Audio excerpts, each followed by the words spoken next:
പോകുമ്പോൾ ലോട്ടറി എടുക്കൽ ഒരു ശീലമായിട്ടുണ്ട്. അത് വാങ്ങുമ്പോൾ ഇവരുടെ മുഖത്ത് തെളിയണ ആ ഒരു സന്തോഷം കാണാനും കൂടിയാട്ടോ. എന്നത്തെയും പോലെ ആ ലോട്ടറി മടിച്ചില്ല. മഴക്കാലത്ത് പോയ ട്രിപ്പായോണ്ട് തന്നെ ചീയപ്പാറയിലും വളറയിലും നല്ലോണം വെള്ളം ഉണ്ടായിരുന്നു. ഈ തവണ ഇരുട്ടുകാനത്ത് നിന്നും റൈറ്റ് എടുത്ത് ആനച്ചാൽ വഴിയാണ് മൂന്നാറിലേക്ക് പോയത്. അധികം തിരക്കൊന്നും ഉണ്ടാവാറില്ലേലും നല്ല കുത്തനെയുള്ള കയറ്റങ്ങളും ഇറക്കങ്ങളും ഒക്കെയുള്ള വഴിയാണ് കേട്ടോ ഇത്. മൂന്നാർ എത്തിയതിനു ശേഷം കുറച്ച് റെസ്റ്റ് എടുത്തിട്ട് വീണ്ടും യാത്ര തുടർന്നു. മൂന്നാറിന്ന് കാന്തല്ലൂർക്കുള്ള ഈ റൂട്ട് ഭയങ്കര അടിപൊളിയാണ്. റോഡിന് ചുറ്റും മലകളും പച്ചപ്പും അറ്റമില്ലാത്ത തേയിലത്തോട്ടങ്ങളും ഒക്കെ നിറഞ്ഞൊരു വഴി.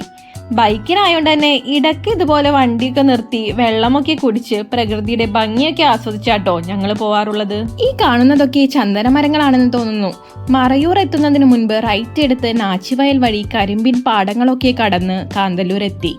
തൊട്ടടുത്ത് തന്നെയാണ് ക്യൂർ മോണസ്ട്രി.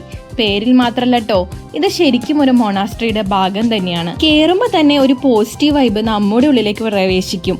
പഴമയെ ഓർമ്മിപ്പിക്കുന്ന രീതിയിലുള്ള ഇന്റീരിയർ. റൂമിൽ നിലത്താണിൽ ചകിരിയുടെ കയറ്റുപായ, വെള്ള കർട്ടൻ വിരിച്ച കട്ടിൽ, ടേബിളിൽ ഫ്രഷ് ആയിട്ടുള്ള പൂക്കൾ, മൊത്തത്തിൽ ഒരു കാംനെസ്. ഒന്ന് ഫ്രഷ് ആയിട്ട് മുറ്റത്തേക്ക് ഇറങ്ങി റിസോർട്ടിൽ തന്നെയുള്ള സ്കൈ വാക്കിലൂടെ നടന്നു. മരങ്ങളെ ഒന്നും നോവിക്കാതെ അവർക്കിടയിലൂടെ ഒരു പാത പണിതിരിക്കുന്നു. മുളങ്കൂട്ടങ്ങളൊക്കെ കടന്ന് നമ്മൾ എത്തുന്നത് മറ്റൊരു ലോകത്തിലേക്കാണ്. റിസോർട്ടിനുള്ളിൽ ഒരു ഡാം. മലകൾക്കും മരങ്ങൾക്കുമൊക്കെ ഓരത്തായി വെള്ളം ഇങ്ങനെ കെട്ടിക്കിടക്കുന്നു. ചെറിയൊരു ഷട്ടർ തുറന്നിട്ടുണ്ട്. 1992 ഈ ഡാം നിർമ്മിച്ചിരിക്കുന്നത്. ആ നേരത്തെ നമ്മൾ മാത്രമേ അവിടെ ഉണ്ടായിരുന്നുള്ളൂ. സോ ചുമ്മാ കുറെ നേരം അവിടെ ഒക്കെ ഇങ്ങനെ ചുറ്റി നടന്നു. ഇവരുടെ തന്നെ ഒരു ഫാം ഇവിടെ ഉണ്ട്. അവിടത്തെ ആണ് കേട്ടോ ഈ കോഴികളൊക്കെ. ചെറിയൊരു മഴ അപ്പോഴേക്കും ഞങ്ങളെ നനക്കാനായി എത്തി. ഈ ഡാമിനടുത്തൊരു ട്രീ ഹൗസും ഉണ്ട് കേട്ടോ. കുറച്ചു നേരം കോടമൊക്കെ നോക്കി നിന്നിട്ട് റൂമിക്ക് പോന്നു. എവിടെ നോക്കിയാലും കണ്ണിന് കുളിർമ നൽകുന്ന ഫ്രെയിമുകളും കാഴ്ചകളും. ഇവിടെ ഒരു മഡ് ഹൗസും കൂടി ഉണ്ട്. റോഡിനോട് ചേർന്നായോണ്ട് മറ്റേ റൂമിനുള്ള പോലെ ഒരു പ്രൈവസി ഇതിന് തോന്നിയില്ല. പിന്നെ ഇതിനകത്തൊരു ആയുർവേദ ട്രീറ്റ്മെന്റ് സെന്ററും ഉണ്ട്. അവിടെ കുറച്ചു നേരം സ്പെൻഡ് ചെയ്തതിന് ശേഷം ഞങ്ങൾ ഒന്ന് കറങ്ങാനിറങ്ങി. ഒരു അടിപൊളി വ്യൂ പോയിന്റിലെത്തി.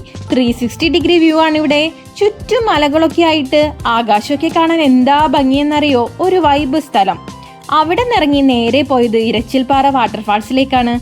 കാണുമ്പോൾ വെള്ളം തീരെ ഇല്ലാന്ന് തോന്നിയെങ്കിലും അത്യാവശ്യം വെള്ളം ഉണ്ടായിരുന്നിട്ടോ. മഴയൊക്കെ പെയ്യുന്ന പോലെ നമ്മുടെ ബോഡിയിലോട്ട് ഇങ്ങനെ പെയ്തിറങ്ങും. അവിടെ നിന്ന് താഴേക്ക് പോകുന്ന വെള്ളം നേരെ എത്തുന്നത് പാമ്പാർ റിവറിലേക്കാണ്. അവിടെ നിന്ന് തിരിച്ച് വീണ്ടും ആ വ്യൂ പോയിന്റിലെത്തി കുറേ നേരം സൊറ പറഞ്ഞിരുന്നു. ദേ ഇതാണ് ചങ്ങലം പരണ്ട. ചങ്ങല പോലെ പിണഞ്ഞു കിടക്കുന്ന ഒരു ഔഷധ ചെടിയാണ്. ഇതേപോലത്തെ കുറെ ചെടികളും ഇവിടെ ഉണ്ട്. കൂടാതെ മുയലും ലവ് ബേർഡ്സിനെയും ഇവിടെ വളർത്തുന്നുണ്ട്. വൈകുന്നേരം ആവാൻ തുടങ്ങിയപ്പോഴേക്കും വൈബ് അങ്ങോട്ട് മാറി വന്നു. ആകാശം ഇങ്ങനെ ചുവന്നു തുടങ്ങി. നേരിയ തണുപ്പ് ഇറങ്ങി. നേരത്തെ കണ്ട പ്രകൃതി ഇപ്പോൾ കുങ്കുമ നിറമണിഞ്ഞ് കുറച്ചുകൂടെ സുന്ദരിയായി. പ്രകൃതിയുമായിട്ട് ഇഴുകിച്ചേരാൻ കിട്ടുന്ന ഈ സമയങ്ങളാട്ടോ നമ്മുടെ മൈൻഡിനെ റിലാക്സ് ചെയ്യാൻ ഏറ്റവും നല്ലത്. ഈ കാണുന്ന പള്ളിയുടെ അണ്ടറിലാണ് ഈ മൊണാസ്ട്രി. തൊട്ട് ഓപ്പോസിറ്റ് ഒരു സ്കൂളുമുണ്ട്. സ്കൂളിന്റെ വ്യൂ ഒക്കെ നോക്കിയേ. ഇവിടെ പഠിക്കുന്ന കുട്ടികളുടെ ഭാഗ്യം അല്ലേ. ബ്രേക്ക്ഫാസ്റ്റ് അടക്കം ഏകദേശം 3000 രൂപയാട്ടോ ഞങ്ങളുടെ സ്റ്റേക്ക് ചിലവായത്. പിറ്റേന്ന് രാവിലെ നടക്കാൻ ഇറങ്ങിയപ്പോഴാണ് എറണാകുളത്തേക്ക് ഇവിടുന്ന് നേരെ ബസ് ഉണ്ടെന്ന് മനസ്സിലായി. ബ്രേക്ക്ഫാസ്റ്റും കഴിച്ച് ചെക്കൗട്ടും ചെയ്ത് ഞങ്ങൾ ഇറങ്ങി. അവിടെ നിന്ന് തിരിച്ചു പോരുമ്പോൾ മനസ്സിന്റെ ഒരു ഭാഗം അവിടെ വെച്ചിട്ട് ഇറങ്ങിയ പോലൊരു തോന്നലായിരുന്നു.